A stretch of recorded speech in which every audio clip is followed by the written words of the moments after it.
हम लोग अभी औपचारिक रूप से दीदी और सभी बहनों का बुके देके और फूल देके स्वागत करेंगे।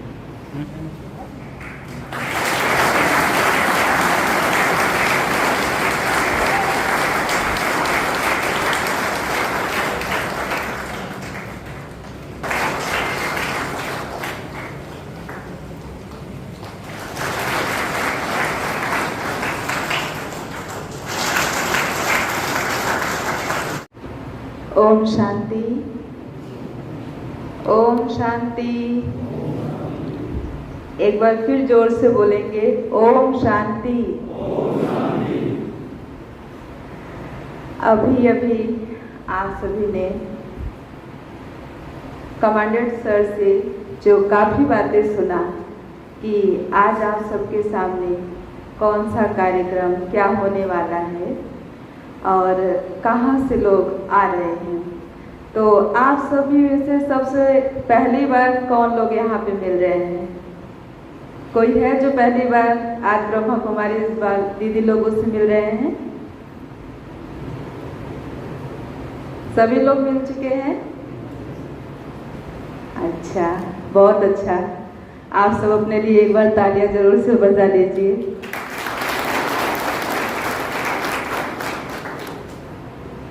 तो जैसा कि सर ने आपको बताया कि प्रजापिता ब्रह्मा कुमारी ईश्वरीय विश्वविद्यालय, जिसका एक केंद्र मिर्जापुर में सुकलहा में स्थित है, प्रभु उपहार भवन।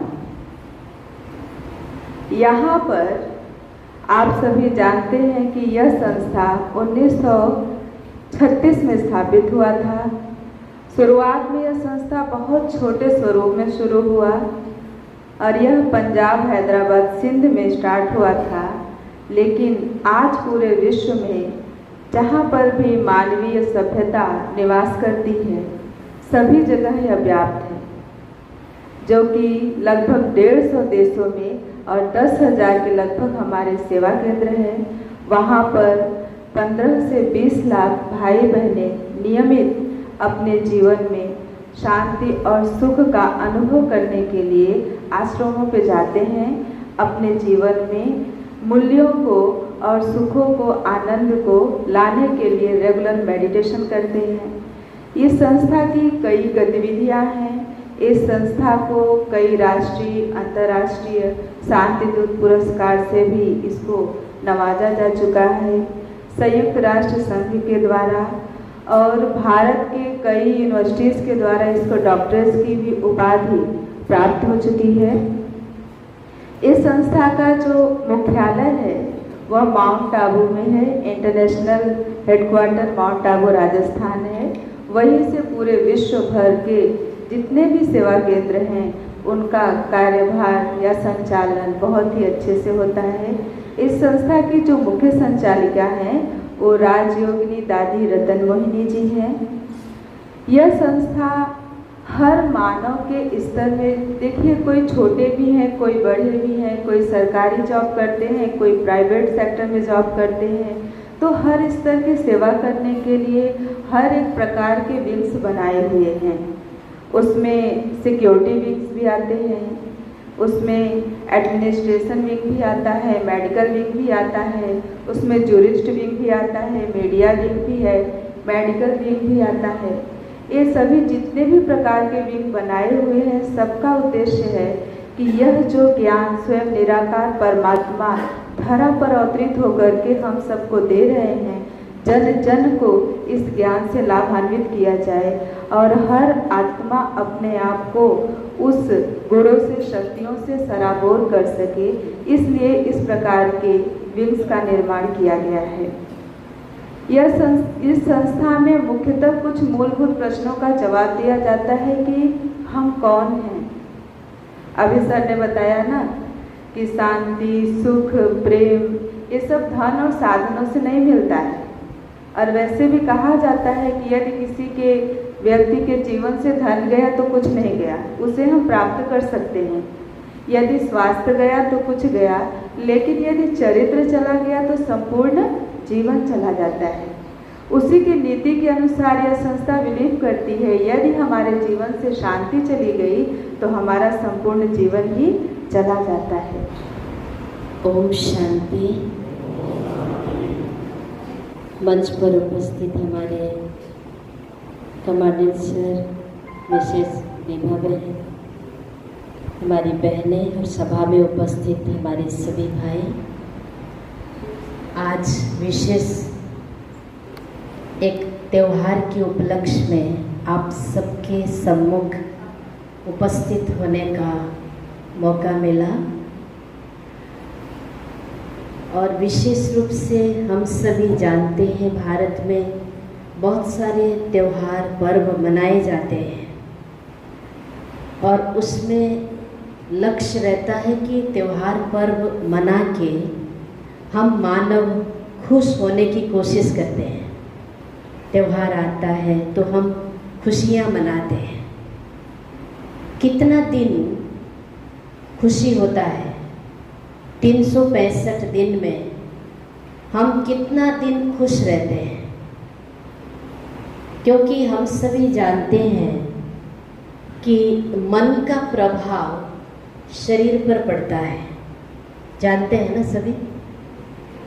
लेकिन फिर भी हम मन पर ध्यान नहीं देते हैं। शरीर पर सबका ध्यान है, शरीर को डाइट देते हैं, अच्छी अच्छी चीज़ें खिलाते हैं। शरीर थोड़ा लूज हुआ तो डॉक्टर के पास जाके इलाज करते हैं। शरीर को तंदुरुस्त रखने के लिए एक्सरसाइज करते हैं। मन को ठीक रखने के लिए हमने क्या किया है? मन में भी तो बहुत सारी बीमारियां हैं ना, है कि नहीं है? पर हमने मन को ठीक रखने के लिए कोई प्रयास ही नहीं किया है। कभी कोई बात की चिंता होती है तो हम क्या करते हैं? कोई मेरा अपमान करता है तो हम क्या करते हैं? खुद को ठीक रखने के लिए हमारे परिवार में कोई शरीर छोड़ता है, मन दुखी होता है तो हम क्या करते हैं? जैसे बहन ने बताया ना कि कई प्रकार के बंधन हमारे मन को बांधा हुआ है और मन दुखी होता है, हैरान परेशान होता है। और जब मन को कुछ समझ में नहीं आता है तो मन डिप्रेशन में चला जाता है, तनाव में चला जाता है, अपने कंट्रोल से बाहर हो जाता है। फिर व्यक्ति को दूसरे का सहारा लेना पड़ता है। हम सभी महसूस करते होंगे। फिर दूसरे का सहारा, साथ साथ व्यक्ति को जब कुछ भी समझ में ना आए तो व्यक्ति व्यसन का सहारा लेने लगता है। शराब, सिगरेट, बीड़ी, पान, तंबाकू, गुटखा, इन सब चीज़ों का सहारा लेता है और जीवन को आबाद करने के बजाय इन सब चीज़ों से अपने जीवन को और बर्बाद करता है और मानव जीवन का जो वैल्यू है उस वैल्यू को नहीं समझता और केवल सुनने में आता है बड़े भाग मानुष तन पावा। जब बड़े भाग्य से मनुष्य जीवन मिला है तो मुझे कर्म कैसा करना चाहिए, अपने मन को कैसा रखना चाहिए, मेरे द्वारा दूसरों को क्या मिलना चाहिए, मेरे द्वारा कौन सा वाइब्रेशन दूसरों के पास पहुंचना चाहिए। क्या इस बात पर हमने गौर किया क्या? हम केवल वर्तमान को देखकर चलते हैं या कुछ कुछ भविष्य को देखकर चलते हैं? भविष्य क्या होगा मेरा, है ना? तो हम सबको पता है कि मानव जीवन सफल कैसे होगा। हमारे समाज में कोई भी बच्चे होते हैं ना, पढ़ लिख करके आगे बढ़ रहे हैं, कुछ बन जाते हैं तो उन्हें लगता है कि अब तो हम पैसा कमाने लायक बन गए, नौकरी करने लायक बन गए।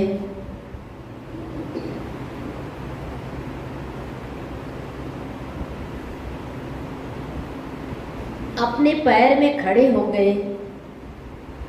माँ बाप भी बड़ी खुशी से ये बात बोलते हैं कि हमारा बच्चा तो बहुत लायक है, कि हमारा बेटा ये है, मेरा बेटा ये है, ये पद पर है, फॉरेन में है, यहाँ है, बड़ी खुशी से। अच्छी बात है, लेकिन जीवन स्तर कैसा है, मन के विचार कैसे हैं, आहार कैसा है, व्यवहार कैसा है, इस पर किसी का ध्यान नहीं देता, जाता ही नहीं है ध्यान। संस्कार कैसा है कि नहीं? तो आज जो विद्यालय में पढ़ाए जाते हैं या माता पिता से जो शिक्षाएं मिलती हैं, तो आज के लोग अगर इतना अच्छे होते और चरित्रवान होते तो आप सभी जानते हैं अभी जो अपने देश में ऐसे घिनौनी घटनाएं हो रहे हैं लोगों के द्वारा, ये नहीं होते ना? क्यों हो रहे हैं? कितना बार इंसान को जगाना पड़ता है, कैसे समझाया जाए कि ये काम बुरा है। लाठी डंडे से तो आप समझा ही रहे हैं, क्या समाज सुधर रहा है?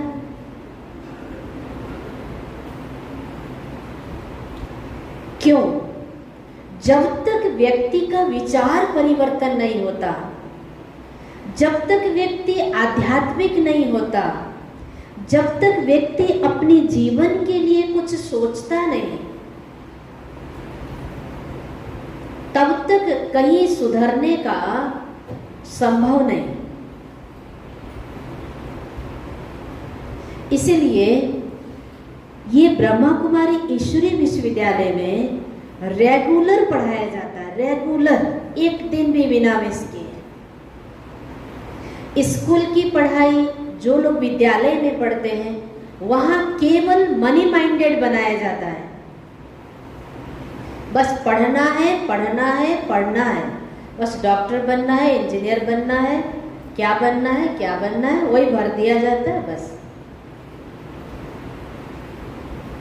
बाकी संस्कार नहीं सिखाए जाते, जिसके कारण आज भारत का ये दशा है। हम सभी जाग जाएं, हम केवल दूसरे को शिक्षा देने के लिए बहुत फट से तैयार हो जाते हैं। तुमको ऐसे नहीं करना चाहिए, तुमको ऐसे नहीं करना चाहिए, लेकिन हम क्या कर रहे हैं? क्या हम 5 विकारों से मुक्त हो गए?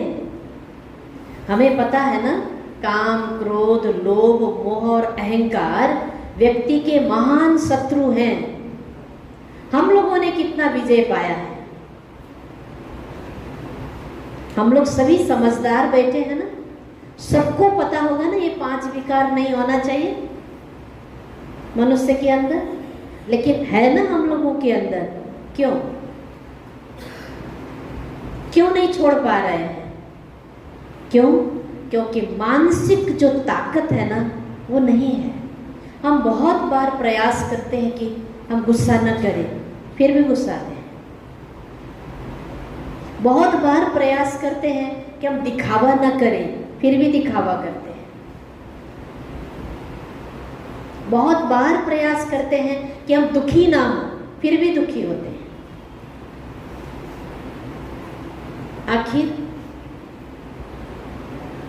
ऐसे करते करते करते एक दिन जीवन समाप्ति की ओर जाता है, पर पूरा लाइफ जिया पर सुधार नहीं आया। हम सब सुधरना चाहते हैं कि नहीं? सबसे पहला क्वेश्चन तो ये, हम सुधरना अगर चाहें तो कौन मुझे सुधरने से रोकेगा? हम लोग अपने आप को अच्छा समझ के चलते हैं, मैं तो बहुत बेस्ट हूँ, मैं ठीक हूँ, मैं राइट हूँ। क्रोध करने वाला व्यक्ति राइट होता है, लोभ करने वाला व्यक्ति राइट होता है, अहंकार दिखाने वाला व्यक्ति राइट होता है, काम विकार जिसमें हो वो राइट है। कैसे राइट माना जाए? और वैसे ऊपर ऊपर से हम लोग अपने आप को अच्छा मान के चलते हैं, हम ठीक हैं। और हम बाहरी बाह्य वातावरण से और बाह्य आवरण से ठीक हैं, पर अंतर मन को झांकिए, हम ठीक हैं। कभी अपने साथ बैठिए, अपने साथ खुद के साथ बैठकर खुद से बात करिए, हम ठीक हैं। हमारे अंदर ये बुराइयां हैं कि नहीं है? अगर हैं तो वो सच्चा इंसान नहीं। इसलिए परमात्मा कहता है इन सब चीजों से आपको दूर रहना है। अब हमने क्या किया? मंदिर में जाकर गाया, विषय विकार मिटाओ पाप हरो देवा। क्यों बोला? क्यों बोला? अगर विषय विकार मानव जीवन को जरूरत है तो भगवान से क्यों बोलते हैं विषय विकार मिटाओ पाप हरो देवा?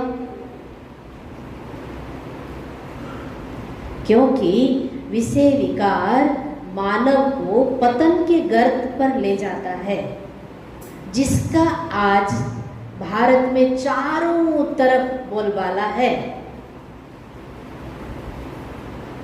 और परमात्मा कहता है इन सब को जीतो।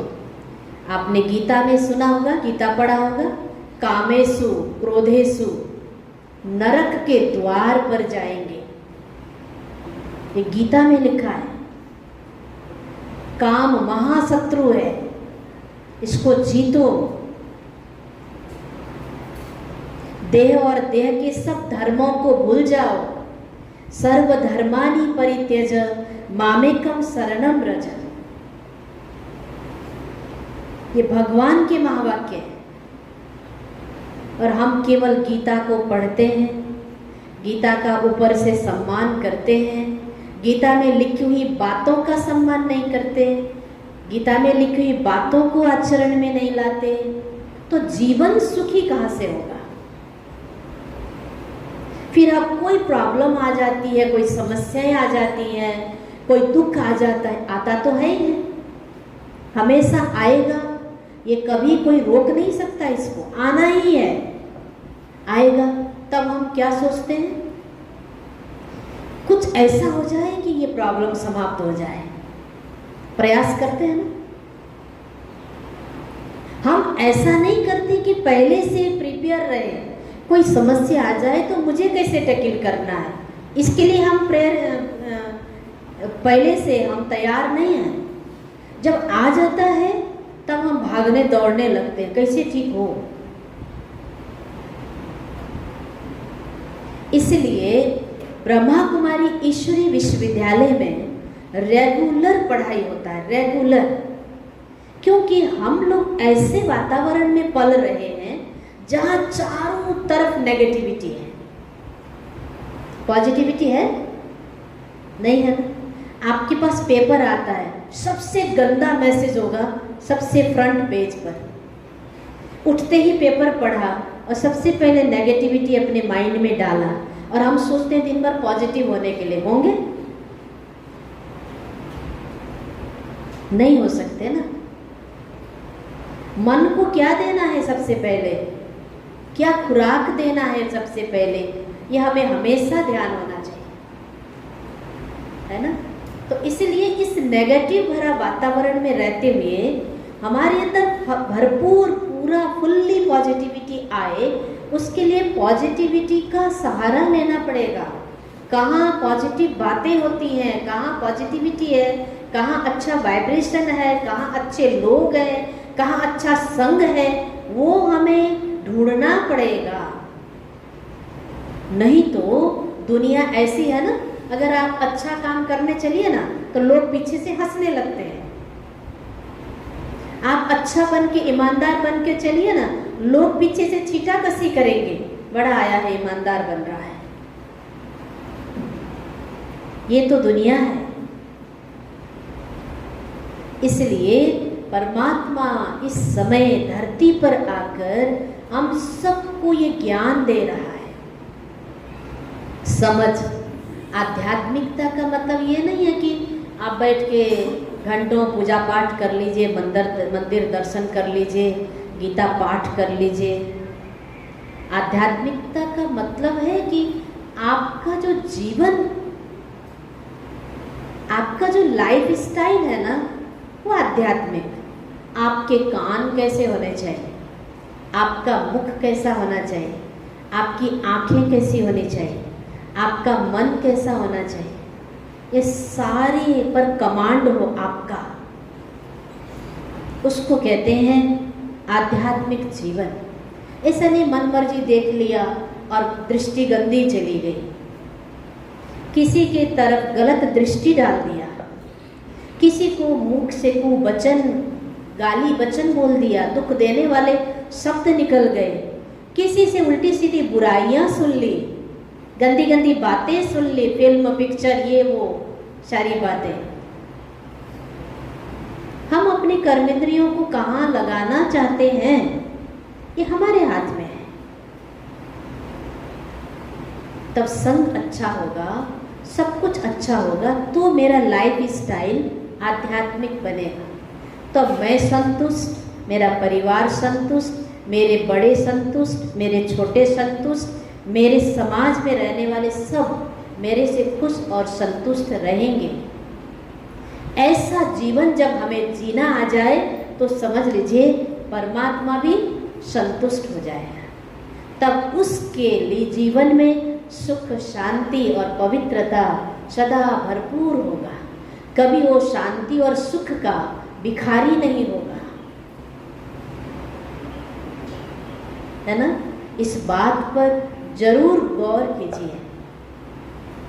इसलिए ब्रह्मा कुमारी ईश्वरीय विश्वविद्यालय के द्वारा बहुत सेवाएं होती हैं, हर जगह जाके वो मैसेज देती हैं, बहनें संदेश देती है। और आप सबको मालूम हो कि ये ब्रह्मा कुमारी ईश्वरीय विश्वविद्यालय में विश्व में सबसे बड़ी संस्था है जो केवल महिलाओं द्वारा संचालित है। क्यों? क्योंकि महिलाओं के अंदर जो प्रेम भाव है, जो नम्रता है, जो मधुरता है, जो ममता है, जो पालना करने की एक शक्ति है, ताकत है, कैसे भी व्यक्ति को अपने प्रेम से मोल्ड करने की ताकत एक नारी के अंदर होता है ना, वो पुरुष के अंदर नहीं होता है। वो परमात्मा ने वो ताकत देकर इस संसार को परिवर्तन करने के लिए ज्ञान का कलश नारी के ऊपर रखा। इसलिए ब्रह्मा कुमारी ईश्वरीय विश्वविद्यालय पूरे विश्व के कोने कोने में, किसी भी विश्वविद्यालय के सेंटर पर जाएंगे आप, किसी भी सेंटर पर, वहां आपको दीदियां ही मिलेंगी ज्ञान सुनने सुनाने के लिए, मेडिटेशन कराने के लिए। इसके पीछे बहुत बड़ा रहस्य है। इसलिए परमात्मा कहता है नारी स्वर्ग का द्वार है, नारी के बिना नरक स्वर्ग नहीं बन सकता। इसलिए जिस घर में नारी न हो, केवल पुरुष हो, कैसा होता है घर? आप सभी महसूस करते होंगे। जिस घर में माँ, बहन, बेटी, बहू ना हो, महत्व है ना नारी का। तो परमात्मा ने ये कार्य नारी के हाथों करा रहा है, जिसमें आप सभी भी शामिल हो। और परमात्मा ने बहुत बड़ा कारवां बना चुका है, इस पर आप भी शामिल हो। इस विश्व परिवर्तन के कार्य में दुनिया का विनाश बहुत निकट है, बहुत निकट है, अब देर नहीं है। और परमात्मा सत्य की दुनिया लाने के लिए भरपूर सेना, जैसे आप सेना है ना, ऐसे हमारी भी, परमात्मा की भी सेना भरपूर तैयार है इस संसार पर सतयुगी दुनिया लाने के लिए। इस राज को आप ब्रह्मा कुमारी सेंटर पर आकर जब रेगुलर वहाँ के ज्ञान को सुनेंगे ना, तो आपको समझ में आएगा कि ये समय कौन सा चल रहा है। अभी तो लोग कहते हैं अरे कलयुग अभी बहुत बाकी है, ये भूल है। कलयुग अब कुछ ही समय बाकी है, ठीक है ना। तो आज आप सबके बीच आए थोड़ा सा संदेश देने के लिए, और साथ साथ आप सभी भाइयों को, आज तो भाई का त्यौहार कल था और आज मैंने यहाँ पर रखा कि सर से बोल करके, तो भाई का त्यौहार तो जो रक्षाबंधन है ना, दुनिया में बहन भाई से अपेक्षा करती है कि मेरी रक्षा हो, लेकिन कितनी रक्षा हो रही है वो आप सभी जान रहे हैं बहनों की। आज भारत की नारी कितना सुरक्षित है ये आप सबको ज़्यादा पता है हमसे भी। चाहे कितने भी नियम बने, कानून बने, गवर्नमेंट कुछ भी करे, कोई सुरक्षित नहीं है ना। इसलिए जब तक हम नारी को भी ये बात समझाते हैं, जब तक आपके अंदर स्पिरिचुअलिटी की पावर नहीं होगी ना कोई साइंस वाला हमारी सुरक्षा को बचा सकता है, ना गवर्नमेंट हमारी जीवन को बचा सकता है, ना कोई घर का व्यक्ति हमारे जीवन को बचा सकता है, नहीं बचा सकता। जिस बेटी के साथ हुआ हादसा, उसके भी तो माँ बाप रहे हैं ना, क्या कर पाए। पद, पोजीशन, पैसा किसी के जीवन की सुरक्षा कर सकती है? नहीं ना। क्या चाहिए व्यक्ति के अंदर, क्या चाहिए जो हमारी सुरक्षा हम स्वयं कर पाएं, वो यहाँ सिखाया जाता है। आप अपने बहन, बेटी, माँ, पत्नी, उनको भी आप ये बात जरूर मैसेज करना। यहाँ भले आपके पास नहीं है, लेकिन उन्हें भी जरूर ब्रह्मा कुमारी सेंटर पर भेजना। उनको हम अपने जैसा ताकतवर बना सकते हैं। तो आज हर चीज़ हमारे ऊपर निर्भर करता है, हमारी सोच और भावना क्या है और हम अपनी उन्नति के लिए क्या प्रयास करते हैं, ये इम्पोर्टेंट चीज़ है। और विभिन्न कारणों से हम लोग कभी अच्छे गुणों से भरपूर हुआ करते थे, देवताओं के श्रेणी में थे, लेकिन विभिन्न कारणों से या विभिन्न बुराइयां, कमियां आने के कारण हम आज देवताओं से धीरे धीरे मनुष्यों में भी बहुत श्रेणी में आ गए। तो हम अपने कमियों कमजोरियों के कारण आज देवताओं से धीरे धीरे मनुष्यों में बहुत श्रेणी में आ गए। मनुष्यों में भी हम लोग मानव जाति में कोई अच्छे होते हैं, कहते हैं हम लोग देवतुल्य हैं, अरे देवता के समान है। और आप बहुत खराब होता है, बहुत चरित्रहीन और अत्याचार करते हैं, कहते हैं ये राक्षस है। तो राक्षस और देवता हमें लोग श्रेणीबद्ध कर देते हैं गुणों के कारण। तो हमें अच्छे गुण धारण करने चाहिए जो मानव रहें और देवतुल्य भी रहें। हम सबका एक कर्तव्य एक होना चाहिए, सबके मन में इच्छा भी रहती है हम अच्छा कहलाएं, बहुत अच्छा कहलाएं, लेकिन उसके लिए अच्छे गुणों को धारण करना है। और अच्छे गुणों को धारण करने के लिए हमें आत्मिक शक्ति को बढ़ाना होगा, तभी अच्छे गुणों को धारण कर सकते हैं। ऐसे नहीं कि आज सोचा हो गया, ऐसे थोड़े न होता। सोचा लेकिन अगले क्षण आपसे गलती हो जाएगी, फिर आप सोचेंगे, फिर गड़बड़ी हो जाएगी, कितने बार करेंगे। लेकिन जब अपने में शक्ति भरेंगे, मेडिटेशन से, योग से, भगवान से अपने को जोड़ के जब शक्ति भरेगी, तो धीरे धीरे फिर अच्छे गुण भी आप धारण कर सकेंगे और पहले मानव फिर देवता बन सकते हैं।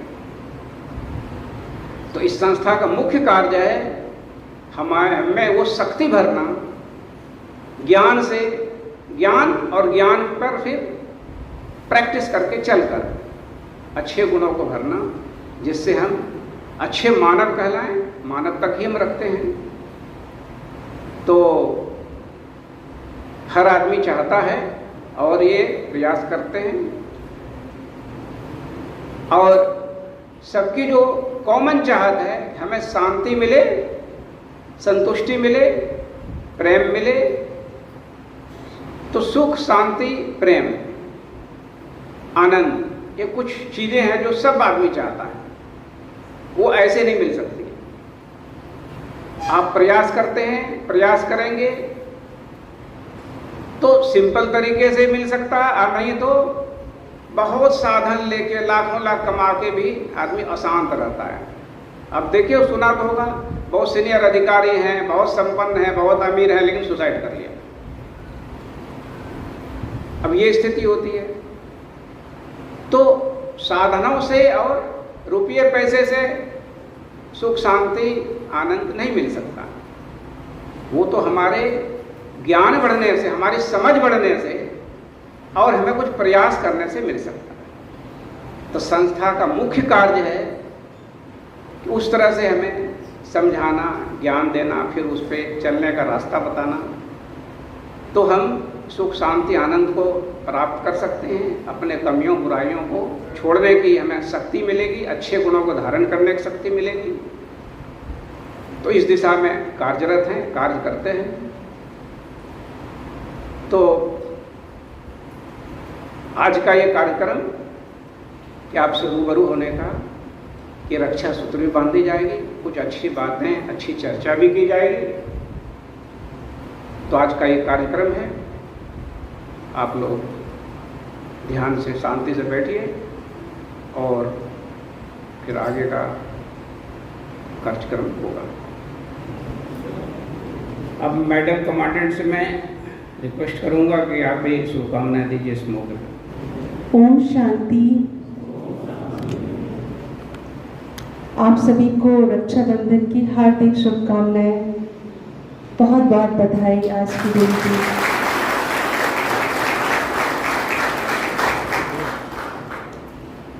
जब से सर यहाँ पे आए हैं, ये तीसरी बार रक्षाबंधन का कार्यक्रम हो रहा है।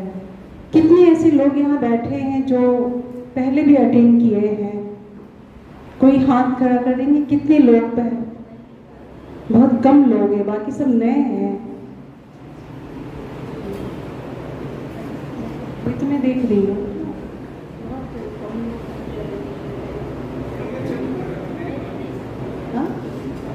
नहीं, मतलब 3 बार हो चुका। तो आप लोग पहले अटेंड किए हुए हैं कि बिल्कुल कभी नहीं अटेंड किया है?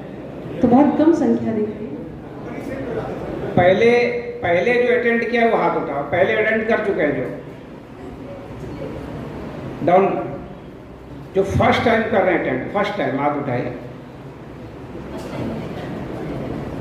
अच्छा, फर्स्ट टाइम वाले ज़्यादा हैं। अच्छा, डाउन करिए।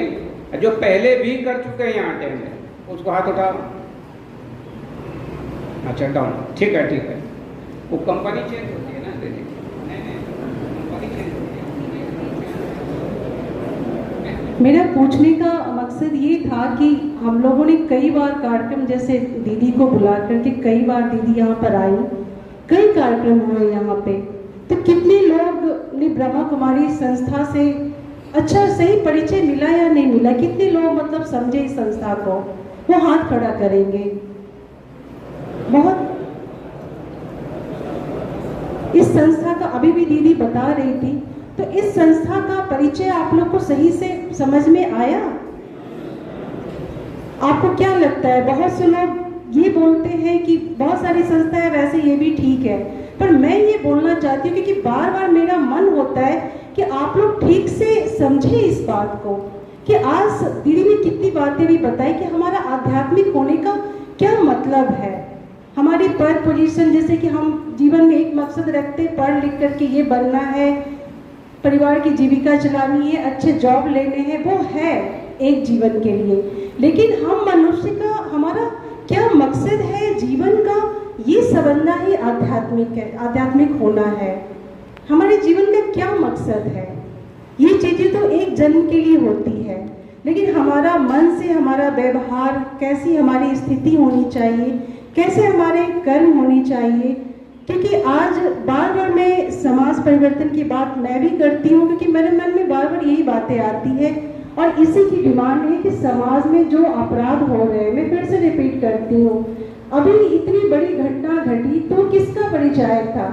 समाज हमारा बीमार है या नहीं, ये मानते हैं आप सभी की नहीं, क्योंकि आप सबके द्वारा ही लॉ एंड ऑर्डर मेंटेन किए जाते हैं। तो समाज में आज भी आपराधिक घटनाएं कितनी खराब घट रही है, इसको एक्सेप्ट करते हैं।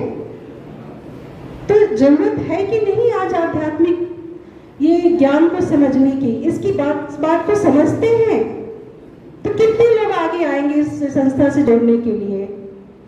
मन से बोलिए, हाथ खड़ा करके बताइए कितने लोग आना चाहेंगे, क्योंकि इस ज्ञान आपको, परमात्मा का ज्ञान आपको इसी संस्था से मिलेगा, सही ज्ञान यहीं से मिलेगा। हाँ, क्योंकि सभी यही सोचते हैं कि ठीक है सुन लिया, अच्छी बातें हैं। नहीं, मेरे देखिए बहुत लंबे टाइम हमने भी यहाँ गुजारा है और कई कार्यक्रम करने का मेरे पीछे मकसद यही होता है। मैंने तो कई कार्यक्रम में देखा कि लोग आते ही नहीं है, बहुत कम। आज तो चलो रक्षाबंधन का कार्यक्रम है, सरकार आदेश से आप सब यहाँ मौजूद है, लेकिन अगर ऐसे कार्यक्रम रखा जाए तो बहुत कम लोग अटेंड करने के इच्छुक होते हैं। पर आप ये आज समझिए कि बहुत जरूरत है आज इस ज्ञान की, और यहाँ ईश्वर का ज्ञान दे रही बात जल्दी से समझ में नहीं आती है कि यहाँ ईश्वर गीता का ज्ञान दे रहा है। आप सब पूजा पाठ सब कुछ कर रहे हो, सभी करते हैं, डेली का डेली सब कुछ करते हैं, लेकिन फिर सोचते हैं कि नहीं वो ये बस ऐसे ही है, जबकि सच्चा गीता का ज्ञान यही मिल दिया जा रहा है। और यहाँ ये भी बताया गया शिवरात्रि के कार्यक्रम से कि परमात्मा देवता में क्या फर्क है, कौन है हमारा ईश्वर। ये भी कई बार आके दीदियों ने आप सबके सामने ये बातें रखी, कितने लोगों ने इस बात को समझाया है। हमारा ये मकसद है कार्यक्रम कराने के पीछे। अगर बार बार बस सुन रहे हैं फिर इस कान से निकाल दे रहे हैं तो फिर कार्यक्रम कराने का मकसद फिर हमारा सफल नहीं होता है। बात समझ रहे हैं आप? समाज को जरूरत है आज ऐसे ज्ञान की। समाज में कौन रहते हैं? हम ही लोग तो रहते हैं ना। हम सबको आज इस ज्ञान की बहुत जरूरत है। अभी जो घटना कैलकाटा में घटी वो कैसे घटना थी, कैसे इंसान कर आज कर्म कर रहा है, कितना बुरा कर्म कर रहा है, सभी सुन रहे हैं। पहले भी निर्भया की घटना घट चुकी है, आज ये दूसरी घटना घटी, कितना खराब ये हो रहा है समाज में। फिर भी लोग नहीं समझ रहे कि समाज में परिवर्तन कहाँ से आएगा। सजा देने से परिवर्तन नहीं आएगा। सजा तो मिल जाएगी, जिसने जो कुछ किया है पहले भी सजा मिली, लेकिन पहले भी सजा मिलने के बाद दोबारा से वैसी घटना घटी है। तो ये क्या है रहा? समाज में जरूरत है, इस बात को समझिए। आप आगे आइए, अपने परिवार को आगे लाइए, क्योंकि आपके बच्चे आपके भविष्य है, इस समाज के भविष्य है। तो जब परिवार में आप इस ज्ञान को ले जाएंगे तभी तो आपके बच्चे भी जुड़ेंगे। और बहुत जरूरी है इस बात की, कम से कम हम समझते हैं कि आप पुलिस में आप सभी इस बात को अच्छी तरह समझ सकते हैं। लॉ एंड ऑर्डर को संभालते संभालते पुलिस भी परेशान हो जाती है। तो मैं कि इन सबों का जो हल है ना, वो आध्यात्मिक ज्ञान ही है। कहने को बहुत बातें हैं, समय भी चाहिए, बहुत सारी बातें हैं, लेकिन कई कार्यक्रम यहाँ हो चुके हैं। उसके जरिए जो संदेश जाना चाहिए, मैं चाहती हूँ कि वो सही रूप से जाए। समझ रहे मेरी बात को? तो इस बात पे गौर करिएगा। ये नहीं कि अटेंड किया चल दिए यहाँ से, इस बात को गौर करिएगा। ईश्वर का गीता का ज्ञान यहाँ दिया जा रहा है और सब जगह ये आपको ज्ञान नहीं मिलेगा। आप गीता नहीं पढ़ पाएंगे, अपने जीवन में नहीं समझ पाएंगे, क्योंकि कई लोगों ने इसको ट्रांसलेट किया है, बहुत सारी बातें चेंज हो गई है।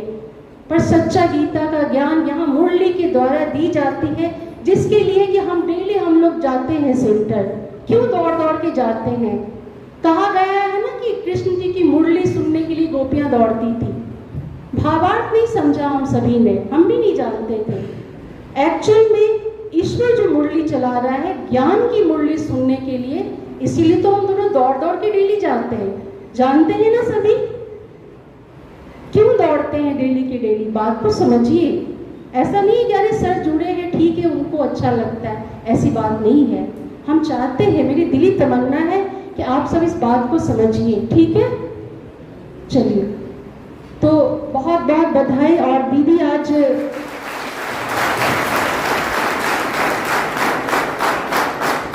जो राखी लेकर के आई हैं सभी यहाँ पर, परमात्मा प्यार का ये बंधन है, ना कि कहते रक्षा सूत्र इसका नाम है, लेकिन इसको लगाने के बाद परमात्मा के प्यार में बंधना है, परमात्मा प्यार में बंधना है।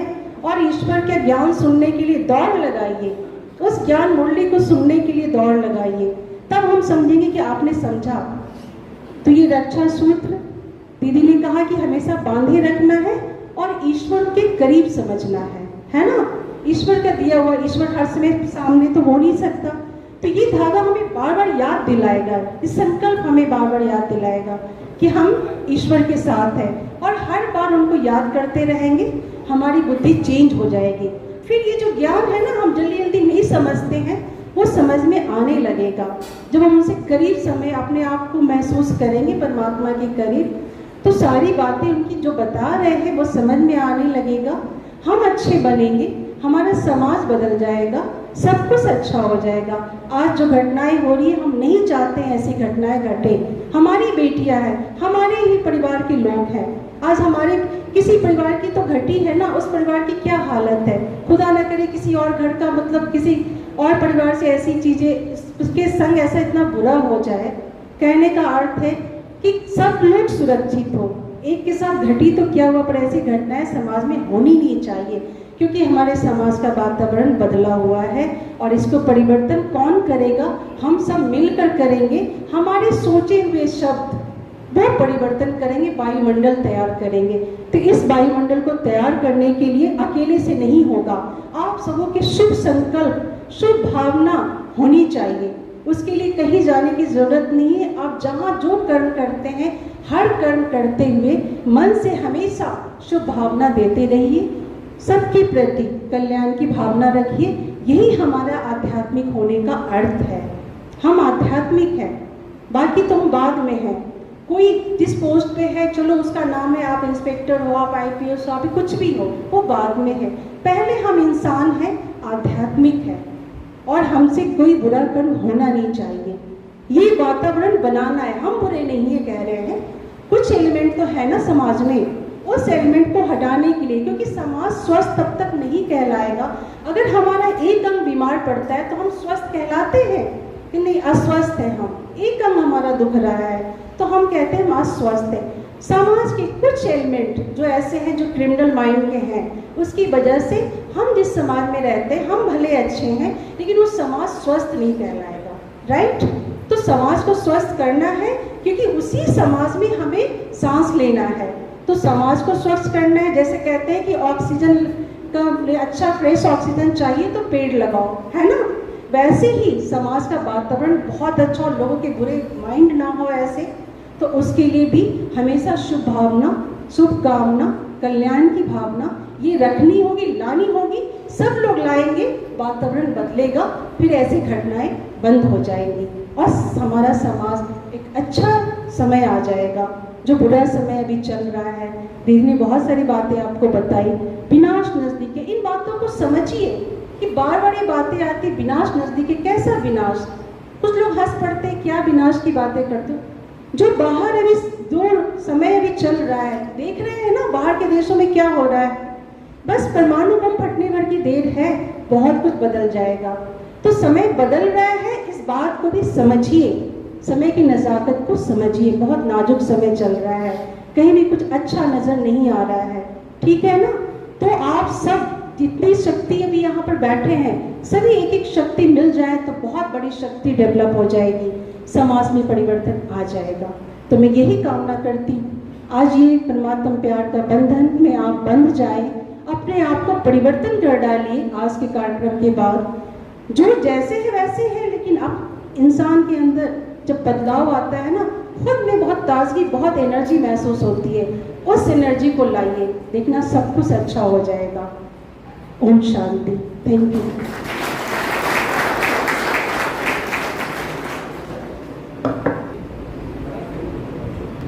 तो आज विशेष रक्षा सूत्र आप सबके लिए बांधने के लिए आए हैं। और ये जो रक्षाबंधन है ये आप सबके लिए स्पेशली हमारा जो हेड क्वार्टर है माउंट आबू, वहाँ से हम ऑर्डर करके मंगाते हैं। तो ये रक्षा सूत्र आपके हाथ में सदा बंधा रहे, खोलना नहीं है, ये आपकी सदा रक्षा करता रहेगा। दूसरा, आपको तिलक, आत्मस्मृति का तिलक, जैसे तिलक लगाते हैं ना मस्तक के बीच में, ये क्यों लगाया जाता है? क्योंकि आत्मा मस्तक के बीच विराजमान होती है, उसी का यादगार ये आत्मस्मृति का तिलक दिया जाएगा। और आपको मुख मीठा भी कराएंगे। जो हम आपको यहाँ प्रसाद देंगे ये हम लोग अपने हाथ से बनाया हुआ प्रसाद होता है। हम कोई हलवाई से बाहर खरीद कर ना किसी को खिलाते हैं ना हम खाते हैं, हम स्वयं बनाते हैं। और आपको एक सुंदर सा ब्लेसिंग कार्ड भी आपको यहाँ मिलेगा। वो कार्ड आपको हमेशा अपने पॉकेट पे रखे रहना है। उसमें आपके लिए वरदान ईश्वर परमात्मा की ओर से मिल रहा है। ठीक है, तो आप सभी